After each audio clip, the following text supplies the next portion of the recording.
Hello students, today we'll discuss about the chapter Is Matter Around Us Pure? In this chapter we'll discuss whether the matter around us is in a pure form or whether it is mixed with one or two more things. So as we can see that most of the matter around us exists in the combination of two or more things, or whether it exists as more pure components. For example, seawater. See, we know that seawater is made up of many minerals plus water and many other compounds. So seawater is a kind of mixture. So in this chapter we'll discuss about all these topics one by one. So first we'll discuss about mixture. So what is a mixture? Mixture is made up of two or more kind of pure form of matter. When two or more substances mix together, they form a mixture. For example, lemonade. So lemonade is basically, it is made up of lime juice, and also we mix water in it, and also we mix sugar, sometimes we mix salt. So here two or more substances mix together, so it is called as mixture. The composition of the mixture is in pure form. For example, lime juice, so it carries all the particles of lime juice. Then water is there, it carries all the particles of H2O molecule, water molecule. And sugar has it is also a pure substance. It is made up of only one kind of substance, that is pure sugar. So when pure substances mix together, it forms mixture. So now there are two types of mixture. So first one is homogeneous mixture and the other one is heterogeneous mixture. So first we'll discuss about homogeneous mixture. So suppose first let's take an example of sugar solution. So here how to make a sugar solution. So when we add sugar, when we dissolve sugar in water, we get a solution of sugar, right? So can you see the sugar molecules and the water molecules separately? No, we cannot see sugar and water molecules separately. They mix with each other properly. And can we separate now? After making a sugar solution, can we separate the sugar and water?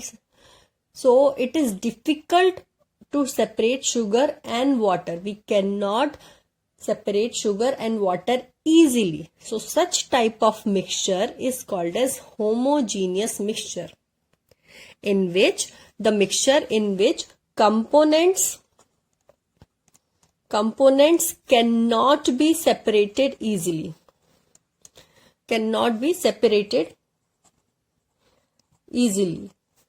Is called as homogeneous mixture. So there are many examples of homogeneous mixture. For example, air is a mixture of gases. Can we separate all the gases easily? No, we cannot separate all the gases easily. So it is also a homogeneous mixture. Coming to the heterogeneous mixture, let's take an example of mixture of iron nail and sand. Can we separate? Now first you mix iron nails with the sand. Can we separate iron nail with from the sand easily? The answer is yes. We can use a magnet, and if we keep a magnet over this mixture, the magnet will attract only iron nails, right? So here iron nail and the sand can be separated easily. So such type of mixture in which components can be separated easily are called as heterogeneous mixture. Components can be separated easily. So such type of mixture is called as heterogeneous mixture. Now we will discuss about the various examples of homogeneous mixture and heterogeneous mixture. Let's discuss about the homogeneous mixture examples. First examples, as we have already discussed, that solutions. So solutions are homogeneous mixture. What is a solution? So solution is a homogeneous mixture of two or more substances. It is a homogeneous mixture of two or more substances. Here in this solution, we cannot separate two or more substances easily. For example, when I add ink into the water, it becomes a solution. When I add salt into the water, it becomes a solution. We cannot separate the two components easily. They mix together very well. So such type of mixture is called as solutions. So it is not necessary when the two liquid mix together, only when they form solution. Solution can be suppose air. Air is the mixture of gas, we know that, right? And it is a homogeneous mixture. We cannot separate all the components of air easily. There are different methods where we can separate, but it is a lengthy process. It takes a lot of work to separate all the components of air, but we cannot separate them easily. So it is a homogeneous mixture, and air is the gaseous solution where all the gases have been mixed together. And another example of solution is soft drink. You might have seen the frizz coming out of soft drinks, right? So it is a solution of water, liquid. Water is added in that solution, and also gas is also added. The frizz is nothing but carbon dioxide gas. So soft drinks are the solution of liquid and gas, right? And when we add some solid color or flavor into it, so it becomes a solution, right? Similarly, alloys. Alloys is also, they are solid mixture. What are alloys?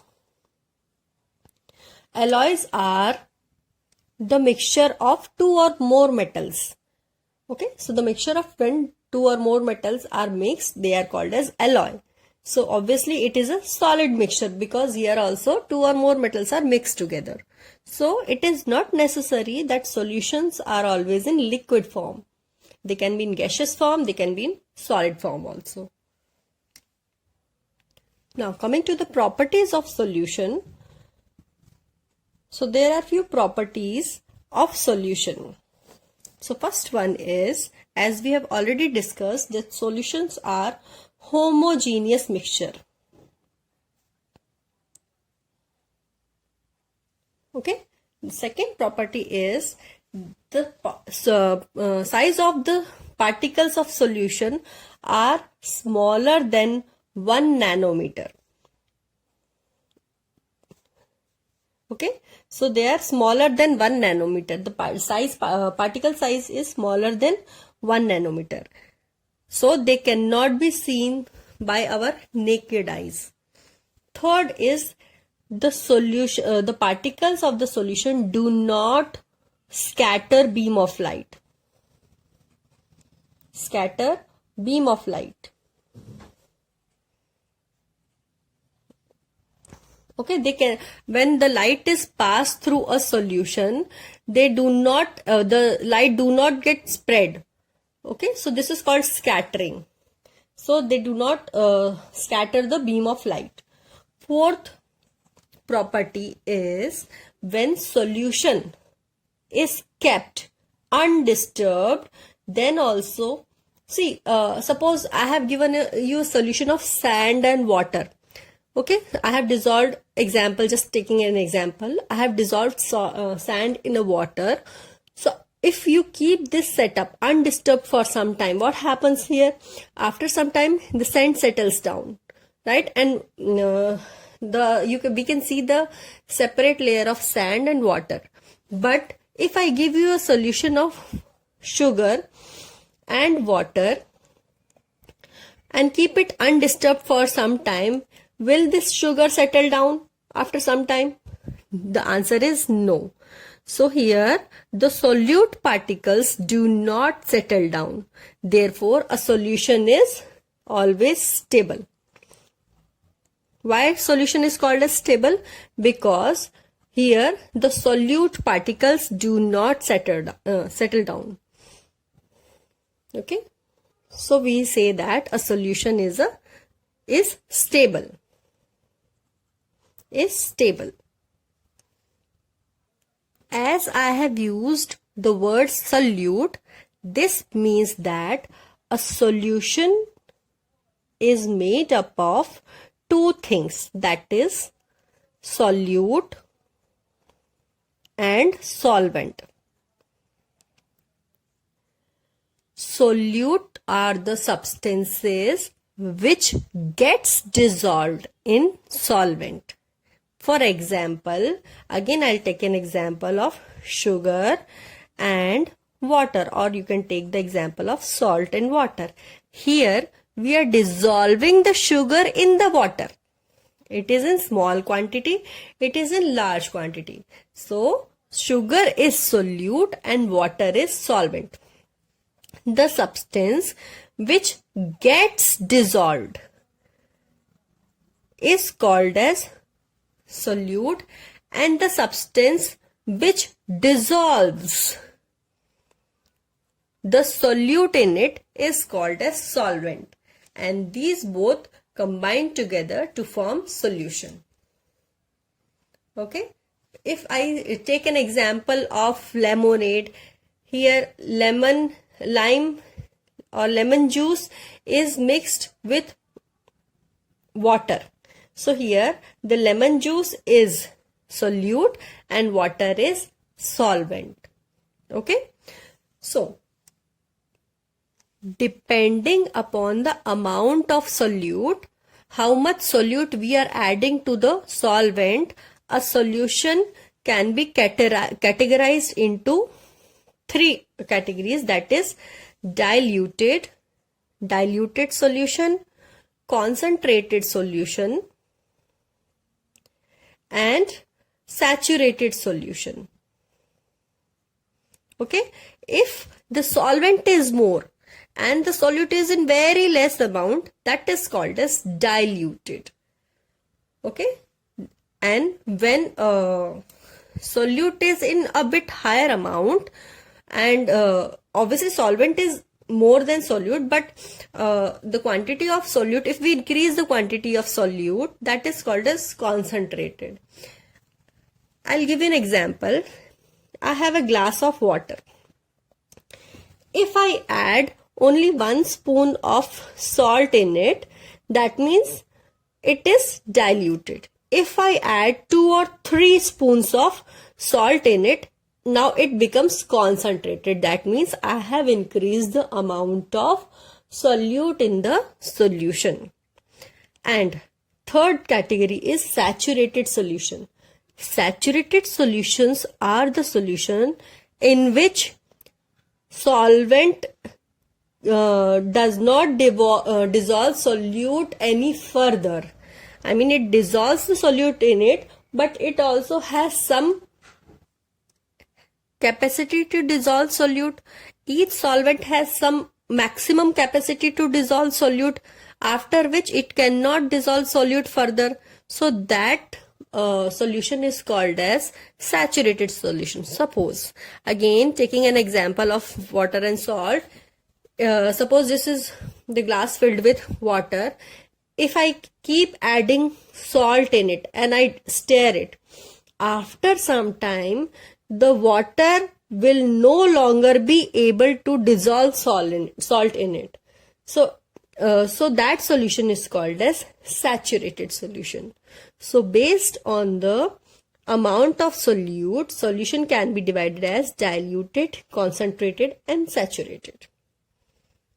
So I hope you liked today's video. You have understood the topic. If you have any doubts, please do ask in comment section, and subscribe my channel RKS Simplified Learning. and also press bell icon for further upcoming videos. Until then, take care. Bye bye.